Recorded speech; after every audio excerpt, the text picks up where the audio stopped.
Elon Langer, जो कि Harvard university में प्रोफेसर ऑफ साइकोलॉजी हैं, उन्होंने एक स्टडी कंडक्ट करी जिसमें फोटोकॉपी कराने के लिए लोग एक लाइन में खड़े हुए थे और तभी एक पर्सन लाइन तोड़ के आगे बढ़ता है और बोलता है, एक्सक्यूज मी, मेरे पास सिर्फ 5 पेजेस हैं, क्या मैं आपसे पहले जेरोक्स मशीन यूज कर सकता हूँ?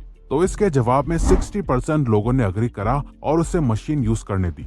वहीं जब ये एक्सपेरिमेंट दोबारा करा गया तो इस बार एक नया पर्सन लाइन से आगे जाकर बोलता है, एक्सक्यूज मी, मेरे पास सिर्फ 5 पेजेस हैं, क्या मैं आपसे पहले जेरोक्स मशीन यूज कर सकता हूँ? क्योंकि मेरा ये काम बहुत अर्जेंट है। तो इसके जवाब में 93% लोगों ने अग्री करा और उसे मशीन को यूज करने दिया। और ऑथर रॉबर्ट चिल्डिनी के अकॉर्डिंग ये सब पार्ट है साइकोलॉजी ऑफ परसुएशन का। तो इसीलिए वो अपनी book influence the psychology of persuasion में हमारे साथ ऐसे ही 6 प्रिंसिपल्स शेयर करते हैं जिससे हम ह्यूमंस के सारे डिसीजंस अफेक्ट होते हैं। साथ ही हमें सीखने को मिलता है कि हम कैसे इन ट्रिगर्स को हैक करके किसी से भी बात करते वक्त उन्हें अपने फेवर में कर सकते हैं या परसुएशन स्किल्स से उनकी साइकोलॉजी को इन्फ्लुएंस कर सकते हैं। दोस्तों, सच में ये बुक बहुत पावरफुल है क्योंकि इन्हें कुछ ट्रिक्स का यूज बड़े बड़े politicians, brands, salesman, even criminal लोग भी करते हैं क्योंकि इन प्रिंसिपल्स का यूज अच्छे और बुरे दोनों तरीके से किया जाता है। लेकिन क्योंकि आप रीवायर्स फैमिली का पार्ट हो तो हमें पूरा भरोसा है कि आप इन ट्रिक्स और प्रिंसिपल्स का यूज अच्छे वे में ही करोगे। सो आइए जानते हैं। Number 1, scarcity. एक एक्सपेरिमेंट में 2 जार में से चॉकलेट कुकीज ऑफर करी गयी। एक जार में सिर्फ 2 कुकीज थी और दूसरे जार में 10 कुकीज। मगर लोगों ने उन्हीं कुकीज को ज्यादा अच्छा बताया जो क्वांटिटी में सिर्फ 2 थी, जिससे ऑथर को ये पता चला कि हम लोग हमेशा उस चीज की वैल्यू ज्यादा करते हैं जिसकी क्वांटिटी बहुत लिमिटेड होती है। इसका बेस्ट एग्जांपल हमें देखने को मिलता है जब कोई प्रोडक्ट लिमिटेड टाइम ऑफर में होता है तो लोग ऑटोमेटिकली उसकी तरफ अट्रैक्ट होने लगते हैं और बाय द एंड वो प्रोडक्ट सोल्ड आउट भी हो जाता है। या जब कोई मूवी बैन कर दी जाती है तो लोग उसे देखने के लिए उतने ही ज्यादा क्यूरियस हो जाते हैं। ये कंसेप्ट सिर्फ मार्केटिंग वर्ल्ड में ही नहीं बल्कि हर जगह अप्लाई होता है। आपने नोटिस किया होगा कि इंडिया में उन कॉलेजेस या स्कूल्स की ज्यादा वैल्यू होती है जिसमें कम से कम सीट्स होती हैं और ज्यादा से ज्यादा कंपटीशन होता है। लेकिन अब ये सवाल आता है कि स्कैरसिटी प्रिंसिपल इतना इफेक्टिवली कैसे काम करता है। हम सब इस बात पर बिलीव करते हैं कि जो चीजें हमें मुश्किल से मिलती हैं वो ज्यादा अच्छी होती हैं। मुश्किल से मिलने वाली चीजें हमें ज्यादा वैल्यूएबल लगती हैं क्योंकि लोग किसी भी चीज की अवेलेबिलिटी से ही उसकी क्वालिटी जज करने लगते हैं। अगर आप इस कंसेप्ट को अपनी लाइफ में यूज करना चाहते हो और अच्छी रिलेशनशिप बिल्ड करना चाहते हो तो अपनी अवेलेबिलिटी को बाकी लोगों की लाइफ में लिमिटेड रखो ताकि वो आपकी कम अवेलेबिलिटी की वजह से ज्यादा वैल्यू करें। तभी काफी रिलेशनशिप एक्सपर्ट्स इस ट्रिक को यूज करना सजेस्ट करते हैं क्योंकि जब आप किसी के लिए अपनी अवेलेबिलिटी को बहुत ज्यादा बढ़ा देते हो तो लोग आपको वो वैल्यू नहीं देते जो आप एक्चुअल में डिजर्व करते हो। Number 2, liking. इसका मतलब बहुत ही सीधा और आसान है। हम जिस किसी को भी पसंद करने लगते हैं या जो हमारे लिए इम्पोर्टेंट होता है हम ऑटोमेटिकली उनकी बातों पर यस बोलते हैं और हामी भर देते हैं। पर वो कौन से फैक्टर्स हैं जिनसे हम दूसरों को पसंद करने लगते हैं? चलिए उनके बारे में बात करते हैं। ए, फिजिकल अट्रैक्टिवनेस। लोगों का ड्रेसिंग सेंस, उनकी बॉडी शेप, उनके लुक्स, ये सब हमें लोगों की तरफ फिजिकली अट्रैक्ट करता है। या तो हम उनसे फिजिकली अट्रैक्ट होकर उन्हें अपनी लाइफ का पार्ट बनाना चाहते हैं या हम खुद उनकी तरह दिखना चाहते हैं। ये 2 की फैक्टर्स होते हैं जो हमें किसी से भी फिजिकली अट्रैक्ट करता है। B, similarity. जो लोग हमारे तरह होते हैं, जिनके साथ हमारे इंटरेस्ट मैच होने लगते हैं या हमारे बिलीव्स सिमिलर होते हैं, हमारा बैकग्राउंड, लाइफ स्टाइल एटसेट्रा, कुछ भी जो 2 लोगों में कॉमन होता है वो ऑटोमेटिकली एक दूसरे को पसंद करने लगते हैं। सी, कॉम्प्लीमेंट्स।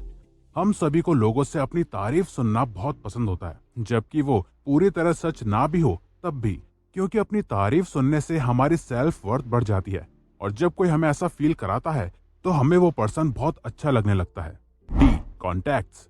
हम जितना ज्यादा लोगों से मिलते हैं हम सब कॉन्शियसली उन पर उतना ही ज्यादा भरोसा करने लगते हैं। साथ ही वो सारी जगह जहां हम पहले जा चुके हैं, जो एक्सपीरियंसेस हम पहले ले चुके हैं, वो सब हमें रिलेटेबल फील कराता है और हम कंप्लीट स्ट्रेंज और नई चीजों के सामने उन्हीं चीजों को चूज करते हैं जिनसे हम फैमिलियर हैं। ई, कोऑपरेशन।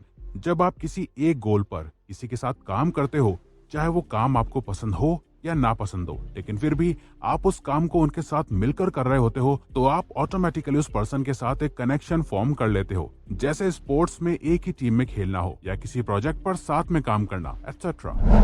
Number 3, authority. इसका मतलब सिंपल होता है, कि जब कोई एक्सपर्ट, लीडर, प्रोफेशनल या हमसे कोई बड़ा हमें कुछ काम करने के लिए बोलता है तो हम रिस्पेक्ट शो करते हुए नेचुरली उस काम को करने के लिए रेडी हो जाते हैं। लेकिन ऐसा क्यों? तो इसका जवाब मिला जब एक एक्सपेरिमेंट के लिए एक फेक डॉक्टर को हॉस्पिटल में भेजा गया और 22 नर्सेस को एक मेडिसिन प्रिस्क्राइब करी गई जो उन्हें पेशेंट्स को देनी थी। लेकिन वो मेडिसिन एक डेडली मेडिसिन थी। मगर फिर भी 95% नर्सेज ने उस डॉक्टर की बात मानी और मेडिसिन देने को अग्री हो गई, क्योंकि वो डॉक्टर के प्रोफेशन का रिस्पेक्ट करती थी। डॉक्टर के ओहदे और एक्सपीरियंस की वजह से उनके सारे डिसीजंस को ब्लाइंडली एक्सेप्ट कर लेती थी। तो हम भी ऐसे ही कई सारे फैक्टर्स की वजह से लोगों को जज कर लेते हैं और उनकी बातों में आ जाते हैं, जैसे policeman, fireman, doctors, soldiers etcetera. हम सब इनके प्रोफेशन और यूनिफॉर्म से उनकी रिस्पेक्ट करते हैं। कई लोगों के टाइटल्स की वजह से उन्हें बहुत फेवर मिलता है, जैसे PhD, MBA, इंजीनियर एटसेट्रा। या जो लोग सिंपली अच्छा ड्रेसिंग सेंस रखते हैं, जैसे well dress suit, formal clothes, इससे हम सबके माइंड में उनका फर्स्ट इंप्रेशन बहुत अच्छा शो होता है। Number 4, commitment and consistency. हम सबके डिसीजंस हमारे पास्ट एक्सपीरियंसेस और नॉलेज पे बेस्ड होते हैं। हमने जो भी पास्ट में करा है या बोला है, हम उसी के अकॉर्डिंग एक्ट करते हैं। हम चाहते हैं कि हमारी लाइफ पास्ट से कंसिस्टेंट रहे, जिसका कई बार बुरा असर भी होता है और आप सेम मिस्टेक बार बार करने लगते हो। अगर कोई आपसे एक छोटा टास्क करवा सकता है तो इसके हाई चांसेस हैं कि जब वो आपसे थोड़ा बड़ा टास्क करने की डिमांड करेगा तो आप उसे ना नहीं बोल पाएंगे। ये बेसिक ह्यूमन नेचर होता है, आप भी इसका यूज कर सकते हो। अगर कोई एक कमिटमेंट कर देता है तो वो सबकॉन्शियसली उस डिसीजन को सही साबित करने में लग जाता है और उस टाइम वो सही है या गलत ज्यादा जल्दी डिसाइड नहीं कर पाता, क्योंकि वो अपनी कमिटमेंट से कंसिस्टेंट रहना चाहता है। एग्जाम्पल, जो लोग अपने वेट लॉस करने पर काम करते हैं उन्हें अक्सर ये कहा जाता है कि अपने वेट को हर वीक ट्रैक करते रहो, क्योंकि ये उन्हें फील कराता रहता है कि वो अपने कमिटमेंट को कितना कंसिस्टेंटली फॉलो कर रहे हैं। ऑथर कहते हैं कि अगर कोई कमिट करके कंसिस्टेंटली उस पर मेहनत करके किसी चीज को अचीव करता है तो वो उसकी कई ज्यादा वैल्यू करता है, जबकि किसी को वही सेम चीज बिना किसी मेहनत या एफर्ट के मिली हो तो वो उसकी ज्यादा रिस्पेक्ट नहीं करता। Number 5, social proof. Social proof में हम देखते हैं कि लोग कैसे एक दूसरे को देखकर उन्हें फॉलो करने लग जाते हैं। इसमें ऑथर हमें हर्ड बिहेवियर का कंसेप्ट बताते हैं। जब हम बहुत सारे लोगों को कुछ करते हुए देखते हैं तो बिना सोचे समझे उन्हें फॉलो करने लग जाते हैं। इसमें हम पीयर प्रेशर को भी देखते हैं, जिसमें हमारे आसपास के लोग हमें उस काम को करने के लिए मोटिवेट करते हैं। ये एक तरह का सोशल प्रेशर है जिसमें हमें ये फील होता है कि अगर सब लोग ये काम कर रहे हैं तो ये सही ही होगा। एग्जाम्पल्स, अगर आप ऑनलाइन एक प्रोडक्ट परचेज कर रहे हो तो क्या आप उस प्रोडक्ट को चूज करोगे जिसपे एक रिव्यू है और 5 स्टार की रेटिंग है, या उसको जिसपे 5000 रिव्यूज हैं और 4.5 की रेटिंग है?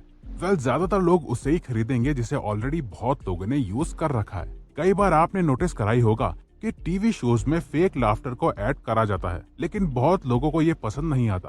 पर स्टडीज ने ये शो करा है कि लाफ्टर ट्रैक को यूज करने से लोग उस शो को फनी शो की रेटिंग देते हैं। जैसे कि अगर आप फ्रेंड्स शो को देखते हैं तो स्टार्टिंग में लाफ्टर ट्रैक आपको इरिटेट कर सकता है, लेकिन धीरे धीरे उस ट्रैक की वजह से वो शो आपको फनी लगने लगता है। Number 6, reciprocation. रेसिप्रोसिटी का सिंपली मतलब होता है जब हमें कोई फ्री गिफ्ट देता है या हमारी हेल्प करता है तो हमें नेचुरली इन फेवर्स को वापस करने की अर्ज यानी कि जरूरत महसूस होती है, क्योंकि मोस्ट ऑफ द टाइम हर किसी को किसी का एहसान फ्री में लेना पसंद नहीं होता, क्योंकि लोगों को लगता है कि जब कोई भी लोगों से सिर्फ फेवर्स ही लेता रहता है लेकिन कभी उन्हें रिटर्न नहीं करता तो उससे बाकी के लोग नेगेटिव वे में ट्रीट करते हैं। जैसे कई बार ऐसा होता है कि आप किसी के साथ डिनर पर जाते हो और वो सारा बिल पे करते हैं लेकिन आपसे एक भी पैसा नहीं लेते, तो आपके अंदर नेचुरली फील होता है कि आपको भी उन्हें डिनर पर इनवाइट करना चाहिए ताकि आप खुद पे करें और उनका एहसान उतार सकें। तो अगर आप भी चाहते हो कि बाकी के लोग आपके लिए भी कुछ करें या फेवर करें तो पहले आप उन्हें फ्री में कुछ वैल्यू दो ताकि उन्हें भी आपकी हेल्प करने की जरूरत महसूस हो। इसी स्ट्रेटजी का यूज काफी ब्रांड्स भी करते हैं, जहां वो आपको पहले चीजें फ्री में तो ट्राई करने को देते हैं, लेकिन इसी दौरान जब आपका मन कहता है कि आपको ये ले लेना चाहिए तो तब वो आपसे पैसा चार्ज करते हैं। ऑथर हमें रिक्वेस्ट देन रिट्रीट की स्ट्रेटजी भी सिखाते हैं, जिसमें अगर आपको किसी से नेगोशिएट करना है तो पहले उनके सामने जो आपकी एक्चुअल नीड है उससे कई ज्यादा की डिमांड करो, जिससे वो नेगोशिएट करके नीचे आएंगे और आपकी एक्चुअल नीड पर सेटल हो जाएंगे। कंक्लूजन, दोस्तों, इन 6 प्रिंसिपल्स को यूज करें किसी से भी अपनी बात मनवाने के लिए या जैसा आप चाहते हो वैसा करवाने के लिए। जैसे बड़े बड़े ब्रांड्स अपना प्रोडक्ट सेल या मार्केट करने के लिए इन प्रिंसिपल्स को बहुत अच्छे से यूज करते हैं। आप इसका अपनी लाइफ में नए लोगों से रिलेशनशिप बिल्ड करने में यूज कर सकते हो, जो आपको प्रोफेशनली और पर्सनली बहुत हेल्प करेगा। तो अगर आपको ये वीडियो अच्छी लगी तो वीडियो को लाइक और सब्सक्राइब बटन पे क्लिक करके इस चैनल को ग्रो करने में सपोर्ट करो और बेल नोटिफिकेशन ऑन कर लीजिए ताकि आप आने वाली वीडियोस मिस ना कर पाओ। Thank you for watching.